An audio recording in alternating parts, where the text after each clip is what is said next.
Hello and welcome back to edify concept. इस video में हम बात करेंगे लीगल स्टडीज़ की, उन सभी टिप्स एंड स्ट्रैटेजीज़ की जिनको ध्यान में रख के आप लीगल स्टडीज़ में 70 आउट ऑफ 70 स्कोर कर सकते हो। तो वीडियो को लास्ट तक देखना। सबसे पहले, अगर आपको लीगल स्टडीज़ के सिलेबस में कोई भी डाउट है तो इस वीडियो के कॉमेंट्स में आपको लीगल स्टडीज़ के सिलेबस का लिंक मिल जाएगा। उस लिंक से एक बार सिलेबस को डाउनलोड कर लो और अपना डाउट क्लियर कर लो। बिकॉज स्कूल में कई बार ऐसा होता है कुछ टॉपिक्स छूट जाते हैं और फिर एग्जाम्स में उन टॉपिक से क्वेश्चन आ जाता है। इसलिए अगर आपने सिलेबस एक बार खुद अभी तक नहीं देखा है तो कमेंट से डाउनलोड कर लो और एक बार देख लो। हो सकता है आपके स्कूल में कोई टॉपिक मिस हो गया हो, तो इसलिए सिलेबस को एक बार खुद से देखना बहुत इंपॉर्टेंट है ताकि कुछ मिस ना हो जाए। अब हम सबसे पहले एक बार ब्रीफ में देख लेते हैं लीगल स्टडीज़ का पेपर पैटर्न, उसके बाद हम आगे बढ़ेंगे। सो लीगल स्टडीज़ के पेपर में 3 सेक्शंस होंगे, सेक्शन ए, बी एंड सी। और सेक्शन ए होगा 14 मार्क्स का, जिसमें एक क्वेश्चन होगा। क्वेश्चन 1 में 6 MCQ होंगे ऑफ 1 मार्क ईच, जो कि टोटल होंगे 6 मार्क्स के। देन 8 वेरी शॉर्ट क्वेश्चंस होंगे, again 1 mark each, total 8 marks के। तो 8 + 6 टोटल हो गए 14 मार्क्स। देन सेक्शन बी होगा 28 मार्क्स का एंड इसमें 7 क्वेश्चंस होंगे ऑफ 4 मार्क्स ईच। तो 4 × 7 अगेन होंगे 28 मार्क्स। अब सेक्शन बी में 2 क्वेश्चंस में इंटरनल चॉइस होगी, क्वेश्चन 2 और क्वेश्चन 6। इन दोनों क्वेश्चंस में आपको इंटरनल चॉइस मिलेगी, यानी इन दोनों क्वेश्चंस के ए और बी पार्ट्स होंगे और आपको इन दोनों पार्ट्स में से कोई एक पार्ट करना होगा। तो इंटरनल चॉइस होगी क्वेश्चन 2 और क्वेश्चन 6 में। और क्वेश्चन 3 और क्वेश्चन 4 ये दोनों क्वेश्चंस केस स्टडी क्वेश्चंस होंगे स्पेसिमेन के अकॉर्डिंग। यानी आपको एक पैसेज गिवन होगा और फिर उस पैसेज के कुछ सब पार्ट्स होंगे जो कि आपको करने होंगे पैसेज के हिसाब से। तो केस स्टडी क्वेश्चंस होंगे क्वेश्चन 3 और क्वेश्चन 4। तो सेक्शन बी में 2 केस स्टडी क्वेश्चंस और 2 choice questions. Then section C में 4 क्वेश्चंस होंगे और ये चारों क्वेश्चंस होंगे 7 मार्क्स के। तो टोटल हो गए 28 मार्क्स, 7 × 4। और आपके पेपर का लास्ट क्वेश्चन, क्वेश्चन 12, आपके स्पेसिमेन के अकॉर्डिंग एक अगेन चॉइस क्वेश्चन होगा जिसमें आपको इंटरनल चॉइस मिलेगी। स्पेसिमेन के अकॉर्डिंग सेक्शन सी में कोई केस स्टडी क्वेश्चन नहीं होगा, लेकिन सेक्शन बी में ही 2 केस स्टडी क्वेश्चंस होंगे। सो आई होप पेपर पैटर्न अब आपको क्लियर होगा। नेक्स्ट बात करते हैं बहुत ही इंपॉर्टेंट चीज़ की, टाइम मैनेजमेंट। बिकॉज अगर आपका पेपर टाइम पर कंप्लीट नहीं हुआ और कुछ छूट गया तो ऑब्वियसली मार्क्स कट देंगे, इसलिए टाइम मैनेजमेंट बहुत इंपॉर्टेंट है। तो लीगल स्टडीज़ का पेपर आपका होगा 3 घंटे का, 180 मिनट्स, बाकी एग्जाम्स की तरह। अब आपको करना क्या है, आपको रीडिंग टाइम में अपने सेक्शन ए में जितने भी MCQs हैं उनको माइंड में सॉल्व कर लेना है ताकि राइटिंग टाइम में आपका टाइम बचे। राइटिंग टाइम स्टार्ट होते ही पहले 15 मिनट में सेक्शन ए का क्वेश्चन 1, यानी कि जिसमें MCQs हैं, वेरी शॉर्ट क्वेश्चन हैं, उसको कंप्लीट कर लो।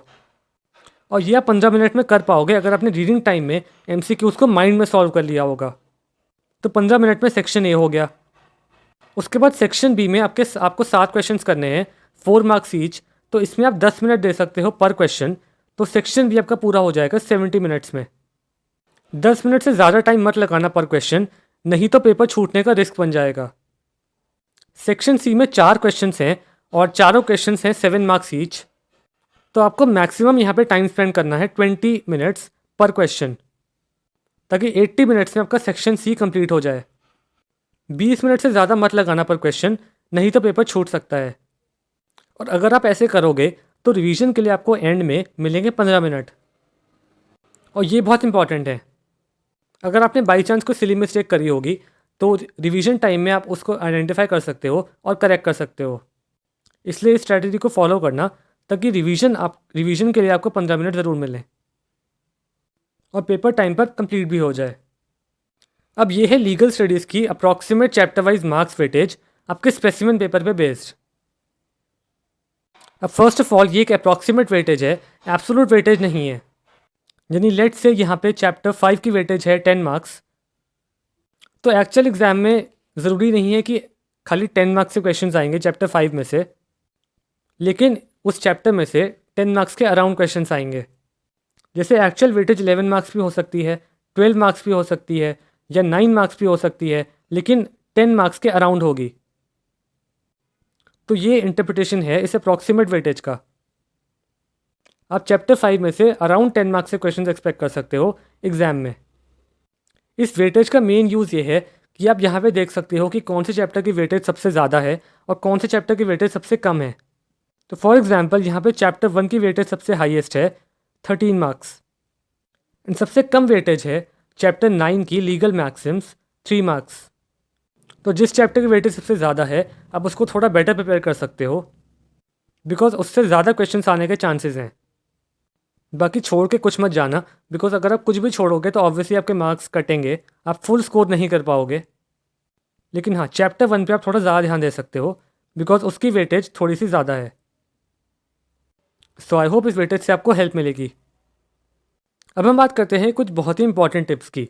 तो फर्स्ट ऑफ ऑल आपको ये ध्यान रखना है कि आपका 20% पेपर कॉम्पिटेंसी फोकस्ड होगा, यानी उसमें हायर ऑर्डर थिंकिंग क्वेश्चंस होंगे। 20% पेपर रोड लर्निंग पे बेस्ड नहीं होगा, उसमें आपको अपने माइंड का यूज़ करना पड़ेगा। Recently ISC economics and maths के पेपर में यही प्रॉब्लम हुई। जो बच्चे कॉम्पिटेंसी फोकस क्वेश्चन के लिए प्रिपेयर्ड थे उन्हें पेपर मॉडरेट लगा, लेकिन जो कॉम्पिटेंसी क्वेश्चन के लिए प्रिपेयर्ड नहीं थे उन्हें पेपर टफ लगा और ट्रिकी लगा।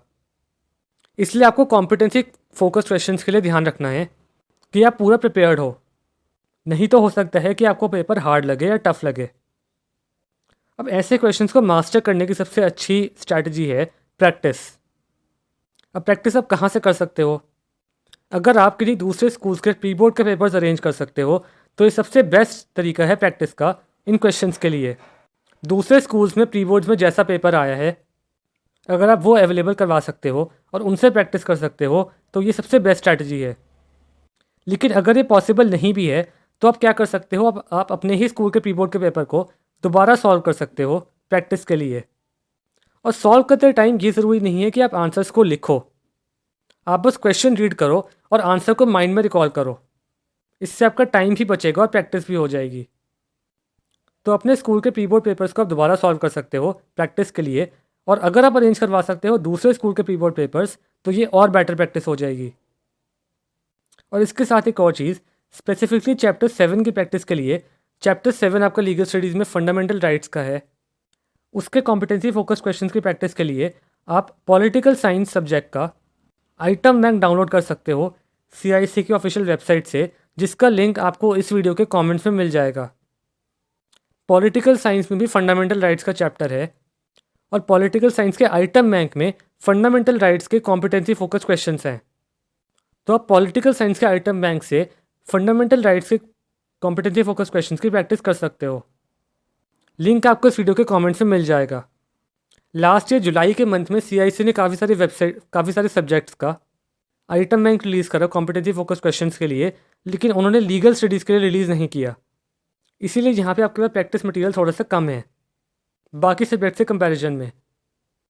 बट पर्टिकुलरली चैप्टर 7 के लिए तो आप पॉलिटिकल साइंस का आइटम बैंक डाउनलोड कर लो, उसमें फंडामेंटल राइट से भी कॉम्पिटेंसी फोकस क्वेश्चंस हैं, तो एटलीस्ट आपका एक चैप्टर थोड़ा बेटर प्रिपेयर्ड हो जाएगा। और बाकी चैप्टर्स के लिए आप प्री बोर्ड के पेपर्स अरेंज कर सकते हो, चाहे आप अपने स्कूल के प्री बोर्ड के पेपर को दोबारा सॉल्व करो या आप दूसरे स्कूल्स के प्री बोर्ड पेपर्स को अरेंज करो। आइटम बैंक का लिंक आपको इस वीडियो के कमेंट्स में मिल जाएगा, और आइटम बैंक में जो क्वेश्चंस हैं उनके सॉल्यूशन भी उसी के PDF में हैं। तो आपको आंसर के लिए कहीं सर्च नहीं करना है, आंसर आपको आइटम बैंक के PDF में ही मिल जाएगा। उसके बाद अगर कोई क्वेश्चन आउट ऑफ सिलेबस आता है आपके पेपर में, तो आपको ये ध्यान रखना है कि आप उस क्वेश्चन को छोड़ कर मत आओ, बिकॉज इस साल कई सब्जेक्ट्स में थोड़े आउट ऑफ सिलेबस क्वेश्चंस आ रहे हैं। पर्टिकुलरली ऐसा अभी हुआ था IC accounts and political science में। अकाउंट्स में कई क्वेश्चंस आउट ऑफ सिलेबस थे और पॉलिटिकल साइंस में भी एक क्वेश्चन आउट ऑफ सिलेबस था। तो अगर लीगल स्टडीज़ में भी कोई क्वेश्चन आउट ऑफ सिलेबस आता है तो उसे छोड़कर बिल्कुल मत आना, बिकॉज ऐसे केस में होता क्या है, अगर आपने ऐसे क्वेश्चन को अटेम्प्ट करा हो और चेकिंग के टाइम पे कोई क्वेश्चन आउट ऑफ सिलेबस मिले तो एग्जामिनर्स आपको मार्क्स दे देते हैं अगर आपने उस क्वेश्चन को अटेम्प्ट करा हो। अगर आपने अटेम्प्ट ना करा हो फिर आपके मार्क्स लूज़ होने के चांसेस हैं। तो अगर कोई क्वेश्चन आउट ऑफ सिलेबस भी हो तो भी उसे अटेम्प्ट करके आना। अगर आपको बिल्कुल कुछ नहीं आता है उस क्वेश्चन के बारे में तो आप खाली क्वेश्चन नंबर डालो, आपको तब भी मार्क्स मिल जाएंगे। लेकिन उस क्वेश्चन का कुछ ना कुछ लिख के ज़रूर आना, उसे बिल्कुल अनअटेम्प्टेड मत छोड़ाना। तो इस चीज़ का बहुत ध्यान रखना, बिकॉज काफ़ी सब्जेक्ट्स में इस साल आउट ऑफ सिलेबस थोड़े से क्वेश्चंस वैसे आ रहे हैं। नेक्स्ट MCQs में कोशिश करना कि आप जो आंसर है उसकी पूरी स्टेटमेंट लिखो, खाली ऑप्शन नंबर मत लिखो।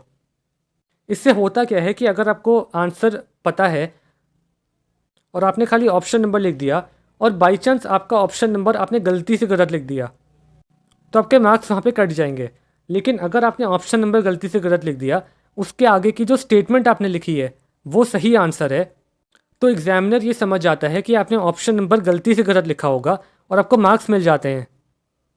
इसलिए MCQ में पूरी स्टेटमेंट लिखना जो ऑप्शन नंबर के आगे गिवन हो, खाली ऑप्शन नंबर डाल के मत आ जाना, इससे आपको फ़ायदा हो सकता है। अब हम बात करते हैं कि कितने मार्क्स के क्वेश्चंस में आपको आइडियली कितना लिखना है। तो 4 मार्क्स के क्वेश्चन में जो कि सेक्शन बी में होंगे, वैसे तो क्वेश्चन में स्पेसिफाइड होगा कि आपको कितने पॉइंट्स लिखने हैं। किसी क्वेश्चन में आपको 4 पॉइंट लिखने पड़ सकते हैं या किसी क्वेश्चन में आपको 2 पॉइंट लिखने पड़ सकते हैं 4 मार्क्स के क्वेश्चन में। तो अगर स्पेसिफाइड है तो आप उतने ही लिखो।